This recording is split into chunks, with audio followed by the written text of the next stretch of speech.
नमस्कार दोस्तों, कैसे हैं आप सब। मैं हूं आपका दोस्त ऋतिकेश और हमने बीएनएस की श्रृंखला शुरू की है।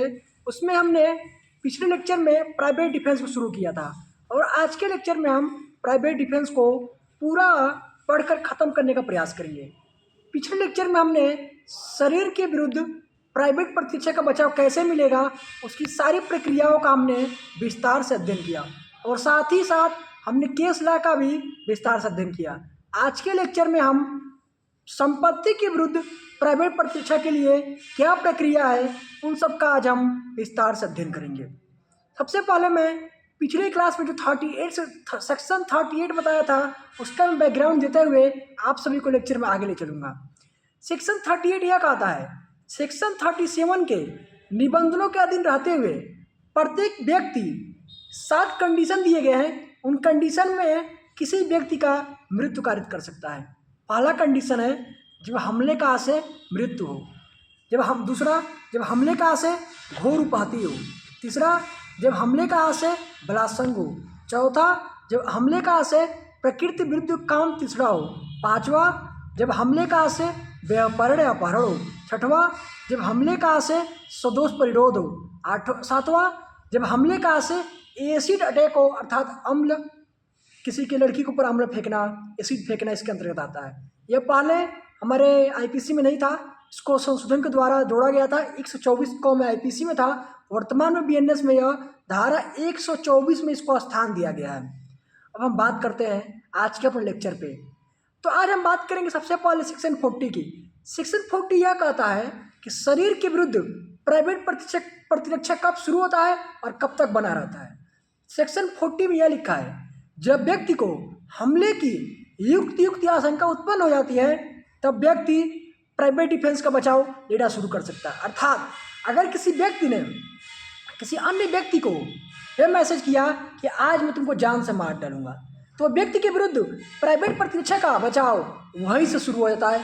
जैसे ही उसको युक्त आशंका अर्थात रीजनेबल मैन जिस आशंका को सोचता है वैसे ही युक्त आशंका उत्पन्न होने पर हम प्राइवेट डिफेंस का बचाव ले सकते हैं। अब आप लोग के मन में यह आ रहा होगा मैं युक्त बात कर रहा हूँ। युक्त मतलब यह होता है एक आम आदमी, जैसे कि एक आम आदमी है, डेली आप पी जाता है, अपना आके डेली शाम घर आता है, खाना खाता है, फिर आराम करता है। ये एक आम आदमी की ज़िंदगी है। जिस तरह से एक आम आदमी सोचता है उसी को युक्त सोच बताया गया है। तो हम आगे बढ़ते हैं वीडियो में अपने लेक्चर में। सेक्शन 41 जो आज का लेक्चर का मेन टॉपिक है कि संपत्ति के विरुद्ध प्राइवेट प्रतिरक्षा कब प्राप्त होगा। इसके 4 कंडीशन है। पहला है लूट को बीएनएस की धारा 309 अर्थात धारा 309 में बताया गया है कि लूट क्या होती है। जब मैं आपको लूट पढ़ाऊंगा तो एक राजस्थान जुडिशरी में प्रश्न आया था कि लूट के लिए न्यूनतम कितने लोगों की आवश्यकता पड़ती है, तो मैं आंसर आपको उससे बताऊंगा। तब तक अगर आपको पता हो कि लूट के लिए कितने लोगों की आवश्यकता पड़ती है, कमेंट बॉक्स में इस आंसर को जरूर दीजिएगा अगर आप लोग को पता हो तो। फिर आगे बढ़ते हैं। पहला लूट हो गया, दूसरा हो गया अग्नि द्वारा दृष्टि।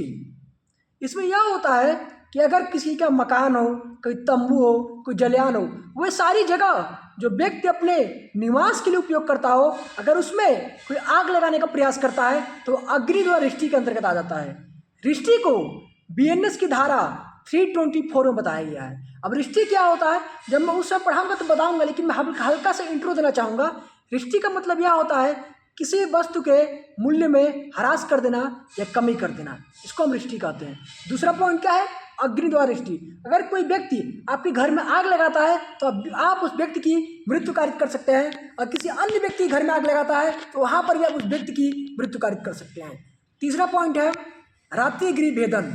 अगर कोई व्यक्ति रात में किसी घर में घुसता है या फिर ताला तोड़े घुसता है, दीवार काट के घुसता, अब तो दीवार नहीं करता है। पहले के ज़माने में जो मिट्टी की दीवार बनी रहती थी तो क्या होता, रात को दीवार काट के अंदर घुस जाता चोर और चोरी करके निकल जाते थे। अगर कोई ऐसा कार्य करता है जो रात्रि गृह वेतन के अंतर्गत आता है तो आप उस व्यक्ति की मृत्यु कारित कर सकते हैं। आपको मैं एग्जाम्पल देना चाहूँगा। अगर कोई मालिक है वो अपने घर से बाहर गया है, अगर नौकर घर के अंदर है और मालिक रात को 1 या 2 बजे आता है और बिना इन्फॉर्मेशन के कि क्या वो आ रहा है या नहीं आ रहा है, वो घर में घुसता है और नौकर यह समझता है कि वो रात्रि गृह भेदक है तो अपने मालिक की हत्या कारित करता है, तो उस नौकर को कोई दंड नहीं मिलेगा क्योंकि वो सेक्शन 41 प्राइवेट डिफेंस का बचाव ले लेगा, क्योंकि उसने रात्रि गृह भेदक समझकर व्यक्ति की हत्या की है। चौथा है जब चोरी उद्यापन का आशय किसी व्यक्ति की मृत्यु कारित करना हो और उस आशय से किसी घर में कोई घुसा हो तो वहाँ पर प्राइवेट डिफेंस मिल जाएगा और वो व्यक्ति उस चोर का, उस उद्यापित करने वाले व्यक्ति का मृत्यु कारित कर सकता है। आपके मन में यह आ रहा होगा कि चोरी में मौत की आशंका कैसे हो जाएगी।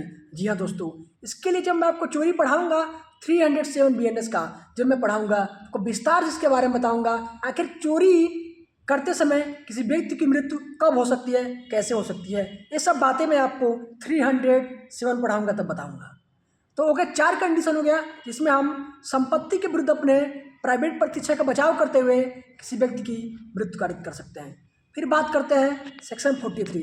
तो आप लोग के मन में यह आ रहा होगा कि मैंने यह बताया कि शरीर के विरुद्ध प्राइवेट प्रतिरक्षा तो कब शुरू होता है, कब खत्म होता है, तो अब संपत्ति के विरुद्ध कब शुरू होता है, कब खत्म होता है। जी हाँ दोस्तों, आपसे को बताना चाहूँगा सेक्शन 43 यह कहता है कि अगर किसी व्यक्ति को युक्त आशंका उत्पन्न होती है उसकी संपत्ति पर कोई हमला होने वाला है या फिर किसी अन्य व्यक्ति के संपत्ति पर हमला होने वाला है, फिर जो मैं 4 कंडीशन बताया उसके अंतर्गत कोई भी कंडीशन आता है तो व्यक्ति अपना प्राइवेट डिफेंस का शुरू हो जाता है जैसे ही युक्त आशंका उत्पन्न होती है, और जब युक्त आशंका खत्म होती है तो प्राइवेट डिफेंस आपका खत्म हो जाता है।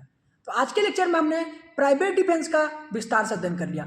अगले लेक्चर में हम दुष्प्रेरण को बताएंगे, दुष्प्रेरण का अगले लेक्चर में हम खत्म करने का प्रयास भी करेंगे। आप लोग जो यूपीएसआई की तैयारी कर रहे हो उनके लिए बीएनएस का सीरीज बहुत इंपॉर्टेंट है। अगर आप लोग तैयारी कर रहे हैं और मन से तैयारी कर रहे हैं, सिलेक्शन लेना चाहते हैं तो आप लोग श्रृंखला पूरा देखिए। मैं गारंटी से बोलता हूँ अगर एक क्वेश्चन बीएनएस से बाहर आया तो आप लोग मुझसे आके बोलिएगा सारा क्वेश्चन इसी फंसाएंगे हम यूपीएसआई के पेपर में। बीएनएस का एक क्वेश्चन इस सीरीज से बाहर नहीं जाएगा, मैं आपको गारंटी दे सकता हूँ इस बात का, क्योंकि हम लोग जो पढ़ा रहे हैं लॉ के अंतर्गत पढ़ा रहे हैं और लॉ में उतना डीप यूपीएसआई में उतना डीप नहीं पूछता है जितना हम लोग पढ़ा रहे हैं यहाँ पे। तो आप लोग केवल हमारा सीरीज को फॉलो कर देंगे तो आप यूपीएसआई में 50 आउट ऑफ 50 गारंटी मेरी तरफ से आपको मैं दे सकता हूँ। तो तब तक के लिए आप वीडियो को लाइक करें, चैनल को सब्सक्राइब करें and press the bell icon for latest update. जय हिंद, जय भारत।